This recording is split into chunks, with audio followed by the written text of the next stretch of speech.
Okay, so today is the 20th day of Adar, the 20th of March. We started chapter 2 yesterday. Let's recap. So now we're going to explain everything that we've learned about how the klipa stands between the igulim and the yoshel, between the makif and the pnimi. But it's back to the makif, it's in front to the pnimi.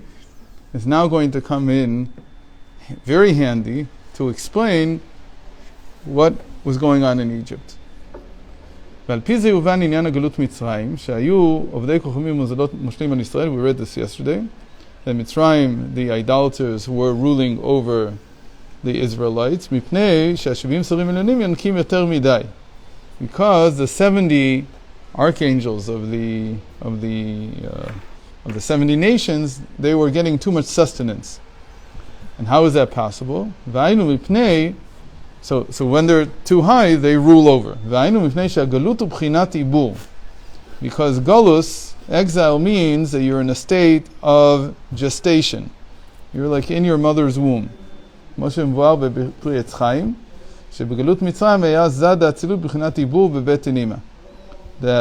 in Pri Etz Chaim, the Arizal says that during the exile of Egypt, the emotive faculties that become a persona, the masculine, kuchabrichu as we call it, of Atzilus, of the world of emanation, was in a state of gestation inside the mother's womb.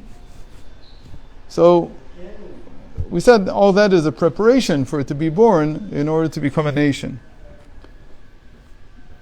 What do we mean by that? We mean that we don't in Kabbalah we don't look at the people as just the people. We don't look at people as just people. We look at them as representatives of something, meaning the fact that we go through life, it has its value, but the Kabbalistic point of view is that the value of life is in how a person experiences life. It's not just in life itself. That has value also, but the higher value is what you experience. So every one of us is a vehicle. This is like very Dawkins-like, the selfish gene. So instead of thinking about a gene that's using the body to proliferate, to extend its tenure in the world by multiplying and having offspring and duplicating the gene further and further. So in Kabbalah, there's a very similar idea, much earlier of course, that we are all vehicles for a certain type of spiritual experience. And that spiritual experience is worth everything. It's worth it for that. So that every time that we have a feeling of love of God or fear of God, that is the true purpose of life. So to have true love of God, true fear of God, you have to have Zah, you have to have the emotive persona, Zeir Anpin, the small continents, which has that experience. Without that, you wouldn't have that. Meaning, you would know what love and fear is, maybe, but only in a very, very physical manner. But love and fear of God, the love of the good, the love of Hashem, the love of the Creator, and the fear of the Creator, that you wouldn't be able to have without that persona. So when people say they have love and fear of God, you have to ask, what are they fearing exactly? If they say they have love or fear of God, yes, you can ask a little bit more in detail, and you'll find out most of the time that they're talking about love and fear of themselves. It's not love and fear of God. I mean, it's not to the point that it says, "V'ahavta et Hashem Elokecha b'chol levavcha v'chol nafshecha, afilu notel nishmatcha." That even if He takes away your, meaning, what do we mean by that? It doesn't have to mean that somebody is coming to kill me. It can also mean that my dedication to Hashem, my devotion, my cleaving to God is so strong that it could lead to a separation between the soul and the body. It could. But it's okay. That is possible. And we said that when he's in a state of being an embryo, he's in gestation, he's in a very small state. And by small we mean, this is what's called tlat klilan go tlat. The three are included within three. What do we mean the three are included within three? Shavalad rosho mekupal bin birkav. That the head is folded in between the knees. Now notice what's happening here. the head is between the knees. What about the torso? So we usually divide the body into three parts: the head, the torso, and the feet. Everything in Kabbalah, usually the physiology of Kabbalah is always dividing things into three. We spoke about 2 days ago that there's also a division into four, but that is a more cerebral division. It's not the physical division. The physical divisions are always into three. So everything in the body divides into three. So we have the head, the torso, and the feet. What do we call that in Kabbalah? We call that Chabad, Chagat, and Nehi. The intellect, the emotions, and the habits. And the Nehi is the habits, the feet.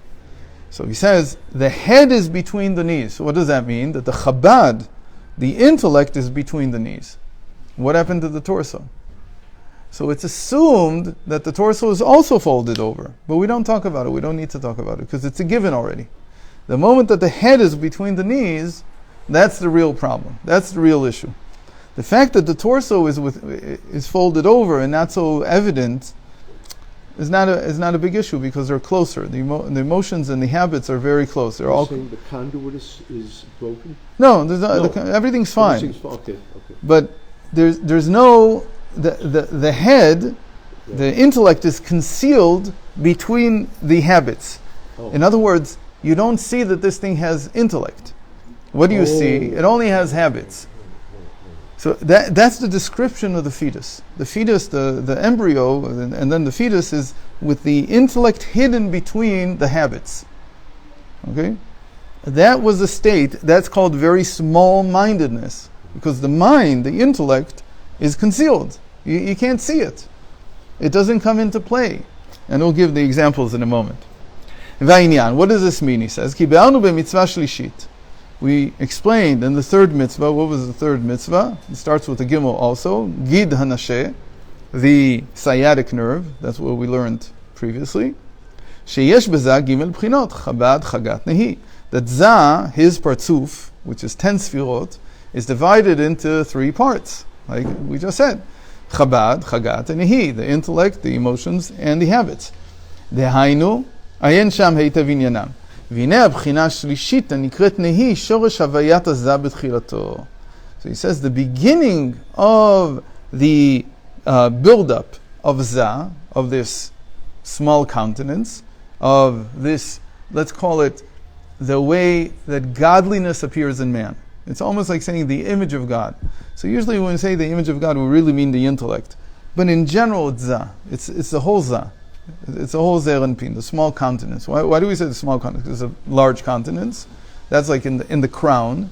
That is like the creator, as it were, relatively speaking. And the small countenance is the way that I embody this. How do I embody the image of God in myself? And how do I become godly in a sense? So I become godly by mimicking God.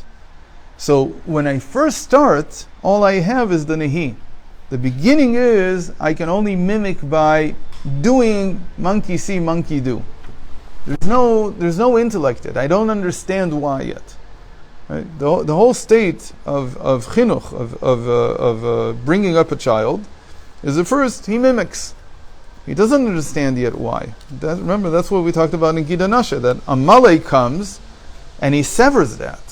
He doesn't let you even transfer the habits to your child.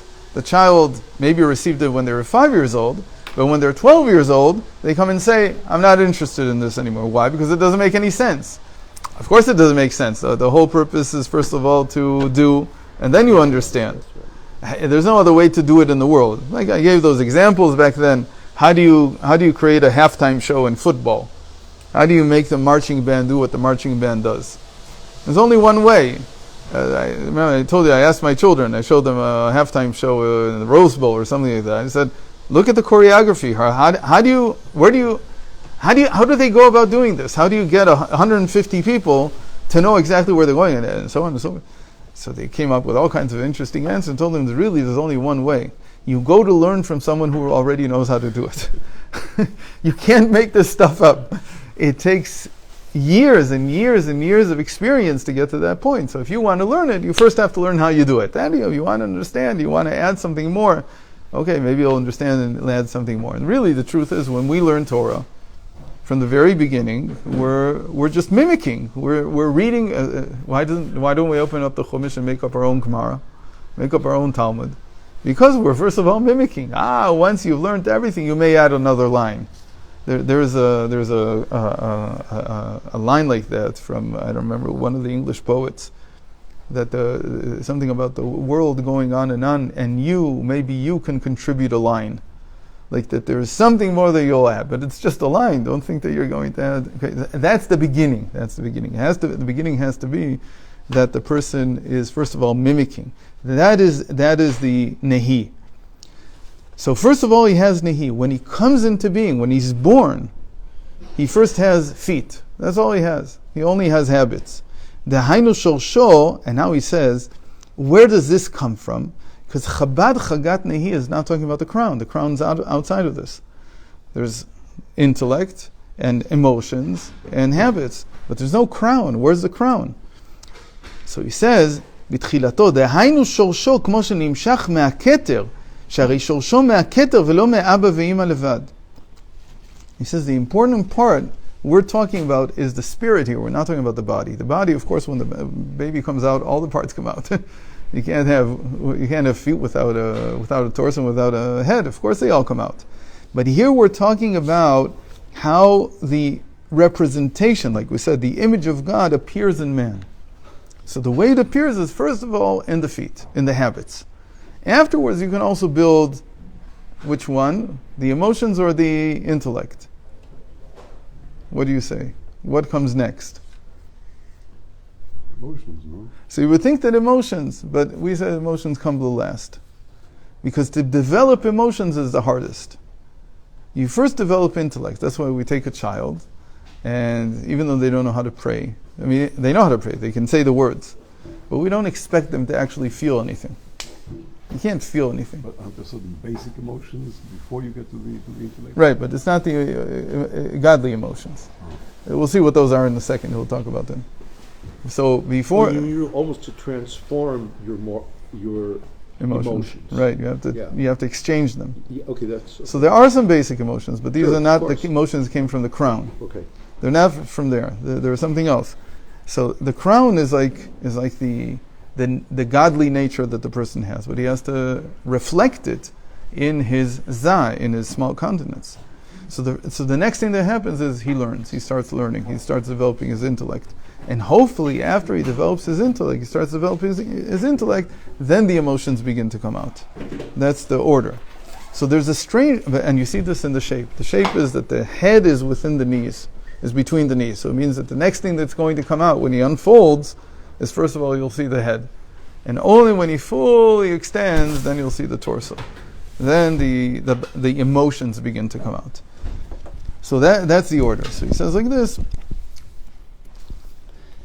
So first of all come the habits, and then again, why? Because that's what comes from the crown. That's the first thing that's reflected from the crown, and not from the father and mother, which are the intellect. And only later can he begin to be affected by the intellect. First there are the habits, then there is the intellect. So there's a language in the Zohar that says that the head of Za, the head of the small continents, is connected and hanging on the crown, on the highest part of the crown. So what do we mean by that? That the head of Za, that will be coming later. That the intellect is going to be a tremendous reflection of the crown, even more than the habits. But that will only come later. But really, the beginning of his formation, of his coming into being, starts from the habits. The nehi, hanikreim nehi, netzach hod yesod. Because they are his true self at this stage. לפי מה שנדבר עניינם שם במצווה הנ"ל, as we explained there, that this is what makes up the person's heritage, as it were, what he receives from, not from his parents because they explained to him, אלא בלי טעם ודת. There's no explanation to it. It's just this is the way we do things. Okay, and so when you potty train a child, you don't explain to them. You don't need. There's no explanation. You're going to add explanations, but they don't mean anything. The only thing that matters is that you sit them on the potty and you make them do. There's no other way. And somebody says, "Oh, this is terrible. You're taking away his free will." There's no free will yet. There's no understanding it. There's nothing. This is how things are developed. Kibami. Okay. Are there people who really claim Today? Michigan is.